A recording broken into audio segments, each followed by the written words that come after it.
account for the acidic nature of HCl. இது ஒரு ஆசிட்னு அவங்களே சொல்லிட்டாங்க.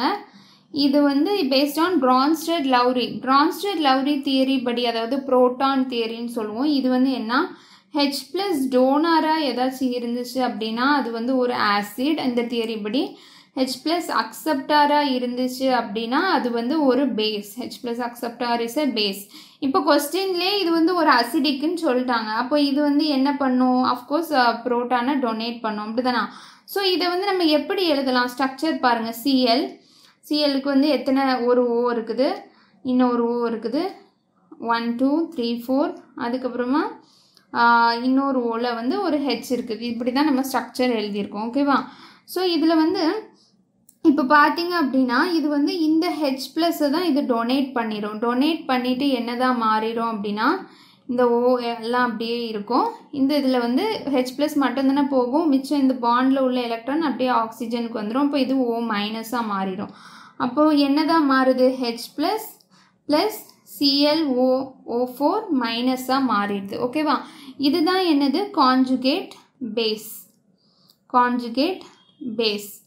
அப்போ இந்த அக்கார்டிங் டு திஸ் தியரி எப்படி இது ஆசிட் அப்படின்னு ப்ரூவ் பண்ணுறோம் அப்படின்னா இது பேசிக்காக ஒரு proton donor, so it is an acid, அவ்வளோதான் according to this theory.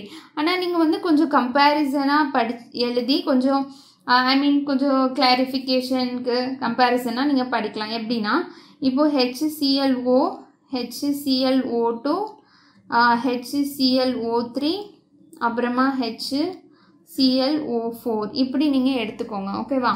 So ஈச்சோட ஸ்ட்ரக்சரை பாருங்கள்.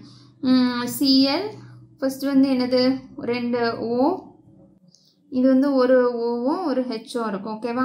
ஸோ குளோரினுக்கு வந்து என்னென்ன பாண்ட்லாம் இருக்கலாம், எதர் 1 பாண்ட் இருக்கலாம், இல்லாட்டி 3 பாண்ட் இருக்கலாம், இல்லாட்டி 5 பாண்ட்ஸ் இருக்கலாம், இல்லாட்டி 7 பாண்ட்ஸ் இருக்கலாம். ஓகேவா? இந்த மாதிரி ஈவனில் போகும். இப்போ இது ஒரு இதோட ஸ்ட்ரக்சர். இதுக்கு வந்து ClOOH, இதில் 3 பாண்ட்ஸ் இருக்குது. இதில் வந்து OH இருக்கும், Cl, மிச்சம் ரெண்டும் OO, 1 2 3 4 5 பாண்ட்ஸ் இருக்குது. இப்போ கடைசியாக நம்ம பார்த்தது இப்போ கொஸ்டினில் கொடுத்துருக்க ஸ்ட்ரக்சர் 1 2 3 4 5 6 7. ஸோ இந்த மாதிரி நீங்கள் ஞாபகம் வச்சுக்கணும். ஃபஸ்ட்டு இந்த கார்பனுக்கு எத்தனை பாண்ட்ஸ்லாம் ஃபார்ம், நைட்ரோஜன் இப்போ பாஸ்பரஸ் குரூப்பில் இருந்துச்சு அப்படின்னா எத்தனை bond form, 3 bond 5 bonds form பண்ணலாம். ஆக்சிஜன் குரூப்பில் சிலிக்கானுக்கு எத்தனை பாண்ட்ஸ்லாம் ஃபார்ம் பண்ண சல்ஃபருக்கு எத்தனை பாண்ட்ஸ்லாம் ஃபார்ம் பண்ணலாம் அப்படின்னா நம்மளுக்கு 2 6 ஆக்சிஜன் சல்ஃபர் அதுக்கெலாம் அந்த மாதிரி எல்லாத்துக்கும் உங்களுக்கு தெரியணும். ஓகேவா? இப்போ வந்து இதில் வந்து ஈச் ஆஃப் தம் வந்து ஒரு ஆசிட் தான், ஏன்னா எல்லாத்துலேயுமே ஹெச் ப்ளஸ் இருக்குது, எல்லாராலையும் ஹெச் ப்ளஸ் வந்து டொனேட் பண்ண முடியும். இப்போ இதில் வந்து எது வந்து ஸ்டேபிளான ஒரு பேஸை கொடுக்கும் அப்படிங்கிறது உங்களுக்கு வந்து இதில் லைட்டாக தெரிஞ்சால் ஈஸி. ஓகேவா? ஸோ இதிலேருந்து கிடைக்கிற கான்ஜுகேட் பேஸ் என்னது, ClO மைனஸ், இதிலேருந்து கிடைக்கிறது ClO2 மைனஸ், இதிலேருந்து கிடைக்கிறது ClO3 மைனஸ். எல்லாத்துலேயும் ஒரு ஹெச் ப்ளஸ் தானே இருக்குது, அது போனோடனே ஒரே ஒரு மைனஸ் வரும். இதில் ClO4 மைனஸ். ஓகேவா? ஸோ இப்போ பார்த்தீங்க அப்படின்னா இந்த ஒன்ஸ் இந்த ஹெச் ப்ளஸ் போன பிறகு இந்த இருக்கிற இந்த மைனஸ் வந்து இப்படி எல்லா இடத்துலையும் ரிசனன்ஸ் ஆகி 4 ஆக்சிஜனில் ஸ்டெபிளைஸ் ஆகுறது. அப்போ இது வந்து என்னதுன்னா மோர் ஸ்டேபிளாக இருக்கும். இந்த நெகட்டிவ் சார்ஜ் வந்து இந்த காம்பவுண்டில் ரொம்ப ஸ்டேபிளாக இருக்கும். இப்போ இதில் வந்து அதே இது இந்த ClOவில் ஒரு மைனஸ் வந்துச்சுன்னா அதை ஸ்டெபிளைஸ் பண்ண யாருமே இல்லை, ரிசனன்ஸ் ஸ்டெபிளைசேஷன் இல்லை, அதனால இது வந்து வெரி லெஸ் ஸ்டேபிள். ஓகேவா?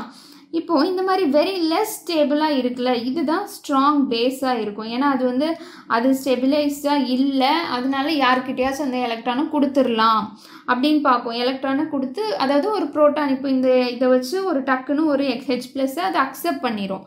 ஆனால் இந்த கேஸில் பார்த்தீங்கன்னா இது வந்து டக்குன்னு இந்த எலக்ட்ரானை கொடுக்காது. It is not a very good electron donor. அப்போ வந்து இது வந்து not a very good base, இது வந்து ஒரு வீக் பேஸாக தான் இருக்கும். ஓகேவா? ஸோ ஏன் அப்படின்னா ஏன்னா இது கூட இதுலேயே இது வந்து ஸ்டெபிளைஸ் ஆகிடும். இதில் பாருங்கள், இதுலேயுமே இந்த O மைனஸ் இதில் வந்துச்சுன்னா 2 ஆக்சிஜன் கூட ரிசோனன்ஸ் ஸ்டெபிளைசேஷன் வேணால் நான் வரைஞ்சி காமிக்கிறேன் எப்படி ஸ்டெபிளைஸ் ஆகுது அப்படின்னு. ஸோ 3 இருக்குன்னா O மைனஸ் ஹெச் ப்ளஸ் கொடுத்துட்டு இப்போ இது வந்து இங்கே வந்துட்டு இங்கே வரும். அப்போது சிஎல் இப்போ இந்த ஓவில் மைனஸ் போயிடும். இப்படி ஒவ்வொரு ஓக்கா மாறி மாறி போயிட்டே இருக்கும். நிறைய ஸ்டெபிளைஸ் ஆச்சுன்னா நிறைய ஸ்டேபிள். ஸோ அதுவும் நீங்கள் தெரிஞ்சுக்கோங்க, எது ஸ்ட்ராங் ஆசிட், எது ஸ்ட்ராங் பேஸ், எது வீக் பேஸ்னு. ஸோ இந்த கொஸ்டின் படி இது ரொம்ப இம்பார்ட்டன்ட் கிடையாது, ஜஸ்ட் நீங்கள் தெரிஞ்சுக்கணும். இது வந்து ஹெச் ப்ளஸ் டோனர், அதனால இது பிரான்ஸ்டட் லவ்லி தியரி படி இது ஒரு ஆசிட், அவ்வளோதான். Okay, thank you.